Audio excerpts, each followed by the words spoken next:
Welcome to the second video of leadership. से पहले वाले लीडरशिप पार्ट 1 में हमने देखा था कि लीडरशिप क्या होती है, लीडर और मैनेजर में क्या डिफरेंस होते हैं, लीडरशिप एक साइंस है या एक आर्ट है, और अगर एक मैनेजर को एक लीडर बनना है तो उसको क्या क्या रोल्स परफॉर्म करने चाहिए।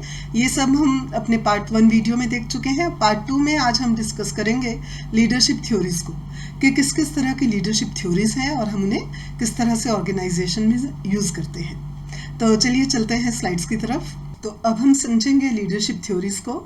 इस वीडियो को देखने के बाद अगर आपके मन में कोई प्रश्न हो तो आप उसे इस ईमेल आईडी पे भेज सकते हैं या कमेंट सेक्शन में लिख के हमें बता सकते हैं। तो आइए देखते हैं आज के वीडियो में हम कौन कौन सी थ्योरीज पर चर्चा करेंगे। मेनली हम 7 थ्योरीज को देखेंगे। First is great man theory, फिर trait theory, behavioural theory, contingency theory, situational theory, path goal theory, और लास्ट में देखेंगे लीडर पार्टिसिपेटिव थ्योरी को। आइए एक एक करके अब इन थ्योरीज को समझते हैं। आने वाली स्लाइड में आप 2 थ्योरीज को एक साथ देखेंगे। First is great man theory और दूसरी है ट्रेड लीडरशिप थ्योरी।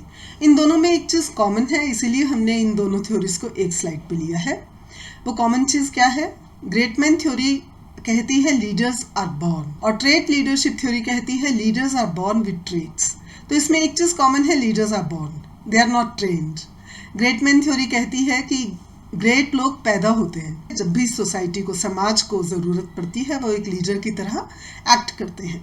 ये एक न सिर्फ एंशिएंट बल्कि शायद अर्लीस्ट पॉसिबल लीडरशिप थ्योरी रही होगी। एंशिएंट इसलिए क्योंकि इसे ग्रेट मैन थ्योरी कहा गया है, यानी उस जमाने में औरतें लीडर्स नहीं हुआ करती थी। हालांकि एक औरत होने के नाते मैं ऑब्जेक्ट कर सकती हूँ इस पर, लेकिन this is how this theory is. दूसरी थ्योरी है ट्रेड लीडरशिप थ्योरी, कि leaders are born with trait. वही इंसान लीडर्स होते हैं जिनमें कुछ पर्टिकुलर क्वालिटीज होती हैं। इस थ्योरी के मुताबिक लीडर्स कुछ पर्टिकुलर ट्रेड्स के साथ पैदा होते हैं। वो ट्रेड्स क्या क्या हो सकते हैं इस थ्योरी में, जो कि एक इंसान को एक अच्छा लीडर बनाते हैं। सबसे पहली बात तो लीडर में एम्बिशन होना चाहिए और एनर्जी होनी चाहिए, और उसके साथ साथ डिजायर होनी चाहिए लीड करने की, क्योंकि सिर्फ एम्बिशन और एनर्जी होना ही काफी नहीं है जब तक उसमें लीड करने की डिजायर, इच्छा भी नहीं होगी। दूसरा, उसे ऑनेस्ट तो होना ही चाहिए, और इंटीग्रिटी भी एक कंडीशन है लीडरशिप की।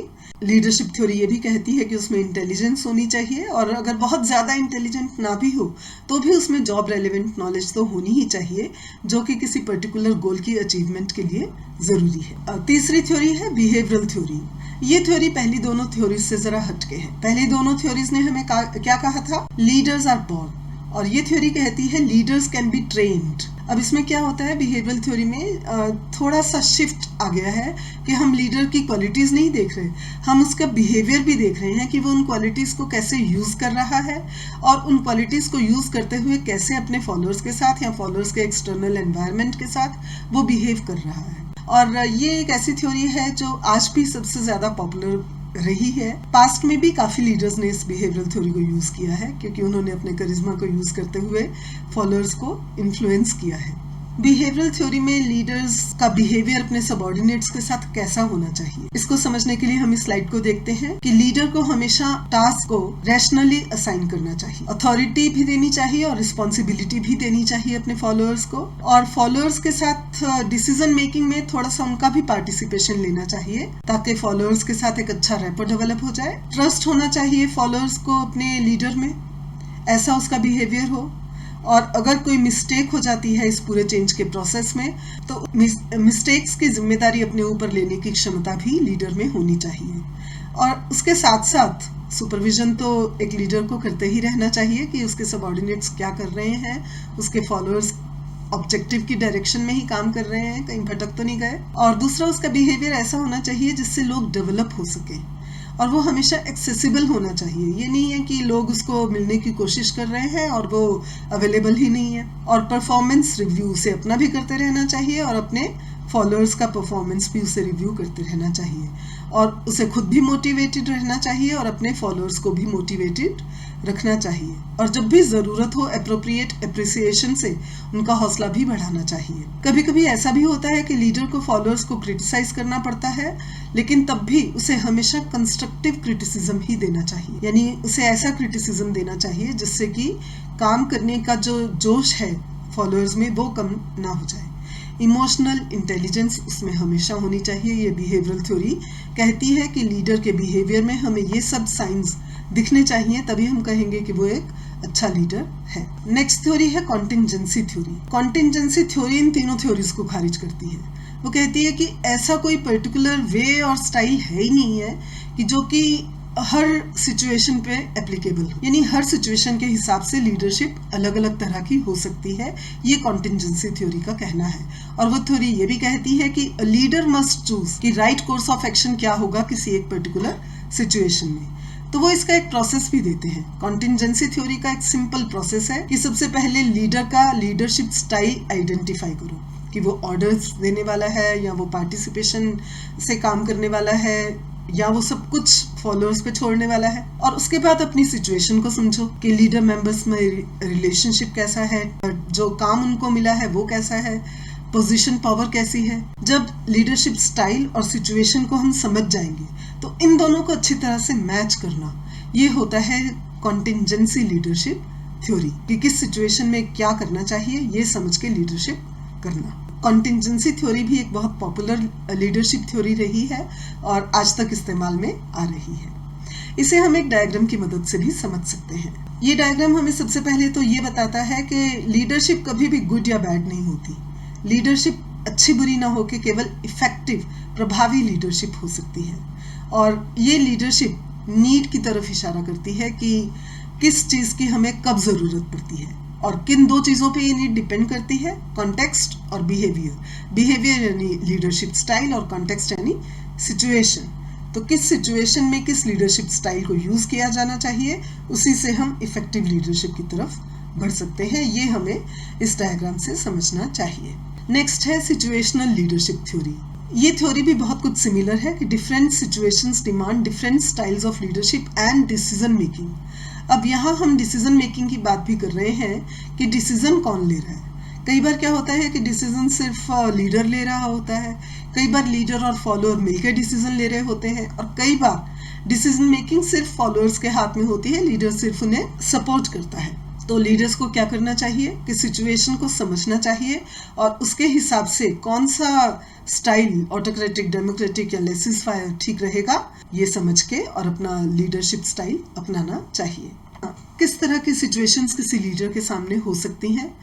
पहली सिचुएशन किसी भी लीडर के सामने वो हो सकती है जब उसके फॉलोअर्स ना तो करना जानते हैं ना उनमें करने की इच्छा है।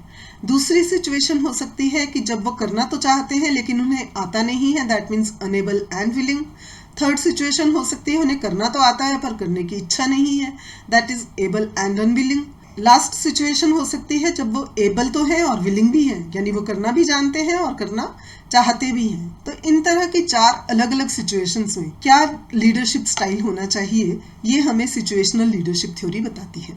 अगर आपका जो फॉलोअर है उसे ना करना आता है और ना उसमें करने की इच्छा है तो आपको उसको क्लियर और स्पेसिफिक डायरेक्शंस देनी होती हैं। दूसरी तरह की सिचुएशन जिसमें फॉलोअर जानता नहीं है कि उसे कैसे करना है लेकिन करना चाहता है, तो यहाँ उसे बहुत हाई टास्क ओरिएंटेड अपनी अप्रोच रखनी चाहिए और बहुत अच्छे रिलेशंस उसे रखने चाहिए। यहाँ लीडर की ओरिएंटेशन बहुत हाई टास्क होनी चाहिए और अच्छा रिलेशनशिप डेवलप होना चाहिए दोनों के बीच में, ताकि जो भी सिखाने की ज़रूरत है वो सिखा सके।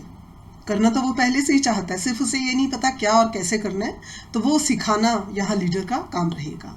और जब उसे पता है कि क्या करना है लेकिन वो विलिंग नहीं है तो उसको थोड़ा सा कभी कभी बूस्ट करना पड़ता है, सपोर्ट करना पड़ता है, उसको डिसीजन मेकिंग में पार्टिसिपेशन देना पड़ता है ताकि उसमें सेंस ऑफ बिलोंगिंगनेस जो है वो डेवलप हो सके। वो फोर्थ सिचुएशन एबल और विलिंग की तरफ शिफ्ट हो। जब ऐसी सिचुएशन होती है कि जिसमें फॉलोअर करना भी जानता है और करना भी चाहता है तो इसका मतलब है कि वो काम करता रहेगा और लीडर को बहुत ज़्यादा यहाँ करना कुछ नहीं होता है, लेकिन फिर भी उसे एक तरफ नज़र तो बना के रखनी पड़ती है कि फोर्थ कैटेगरी में आया हुआ फॉलोअर पहली तीन कैटेगरीज में कभी भी शिफ्ट ना हो जाए। नेक्स्ट है पाथकोल थ्योरी। पाथकोल थ्योरी का मतलब है कि इसमें लीडर गोल भी बताता है फॉलोअर्स को कि आपको ये गोल अचीव करना है और उसके साथ साथ रास्ता भी बताता है कि आपको इस गोल को किस पाथ पे चल के अचीव करना है। तो यहाँ लीडर क्या करता है, लीडर फॉलोअर्स को इंफॉर्मेशन, सपोर्ट और रिसोर्सेज प्रोवाइड कराता है। जो इंफॉर्मेशन और रिसोर्सेज फॉलोअर्स को चाहिए वो देता है और उसके साथ साथ एक सपोर्ट देता है। वो सपोर्ट ये है कि जैसे उस रास्ते पे चलते हुए कोई रोड ब्लॉक है तो उन रोड ब्लॉक्स को हटाना लीडर का काम रहता है। अगर वो हटा नहीं सकता तो उन्हें कम से कम रखना या उनकी ताकत को कम से कम कर देना, यहाँ लीडर का ये काम रहता है। पाथकोल थ्योरी के हिसाब से लीडर का रोल सपोर्टिव ज्यादा रहता है। Next is leader participation theory. इस थ्योरी में सेट ऑफ रूल्स डिटरमिन किए जाते हैं। यहाँ लीडर अपने फॉलोअर्स को बहुत ज्यादा अथॉरिटी देता है और डिफरेंट सिचुएशन में उनकी पार्टिसिपेशन मांगता है कि अब ये डिसीजन कैसे लिया जाए और किस तरह से इम्प्लीमेंट किया जाए। तो लीडर पार्टिसिपेशन थ्योरी में लीडर को ये ध्यान रखना होता है कि उसे पार्टिसिपेटिव डिसीजन मेकिंग में किस हद तक जाना है और इस तरह के रूल्स को डिटरमिन करके वो डिफरेंट सिचुएशंस में एक अच्छे लीडर की हैसियत से काम करता है। तो लर्नर्स, आज के वीडियो में हमने 7 लीडरशिप थ्योरीज देखी और ये देखा कि उनका कहाँ कहाँ कैसे कोई लीडर इस्तेमाल कर सकता है। तो अगले वीडियो में मिलते हैं जहाँ हम लीडरशिप स्टाइल्स को डिस्कस करेंगे। Till then, happy learning, bye bye.